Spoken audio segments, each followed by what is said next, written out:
വണ്ടൂരിന്റെ വികസനങ്ങളിൽ മാറ്റത്തിന്റെ വർണ്ണവിസ്മയമൊരുക്കി fun city park. മുതിർന്നവർക്കും കുട്ടികൾക്കും കളിച്ചുല്ലസിക്കാൻ ഇനി മറ്റു പട്ടണങ്ങൾ ആശ്രയിക്കേണ്ടതില്ല. Fun city park, Manalimal bus stand, Wandoor.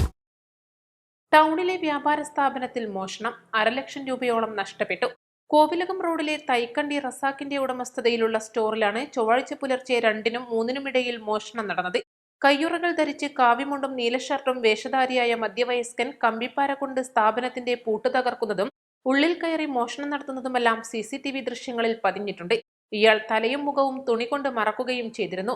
പൂട്ട് തകർക്കാൻ ഉപയോഗിച്ച കമ്പിപ്പാര സമീപത്തെ കെട്ടിടത്തിന് പിറകിൽ നിന്നും കണ്ടെത്തിയിട്ടുണ്ട്. സ്റ്റേഷനറി സാധനങ്ങളുടെ ചില്ലറ മൊത്ത വ്യാപാര സ്ഥാപനമാണിത്.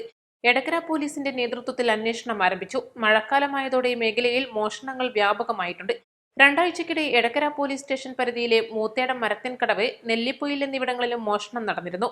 മരത്തിൻകടവിലെ ഒരു വീട്ടിൽ നിന്ന് തുറന്നിട്ട ജനൽ വഴി 1.5 പവന്റെ വള, സമീപ വീട്ടിലെ 1.5 വയസ്സുകാരിയുടെ പാദസരം, നെല്ലിപ്പൊയിലിലെ വരിക്കോടൻ ഫിറോസിന്റെ ഭാര്യയുടെ 1.5 പവൻ സ്വർണ്ണാഭരണം എന്നിവ മോഷണം പോയിരുന്നു. മോഷണം നടന്ന വീടുകളിൽ പോലീസ് പരിശോധന നടത്തി അന്വേഷണം ആരംഭിച്ചെങ്കിലും മോഷ്ടാക്കളെക്കുറിച്ച് വിവരമൊന്നും ലഭിച്ചിട്ടില്ല.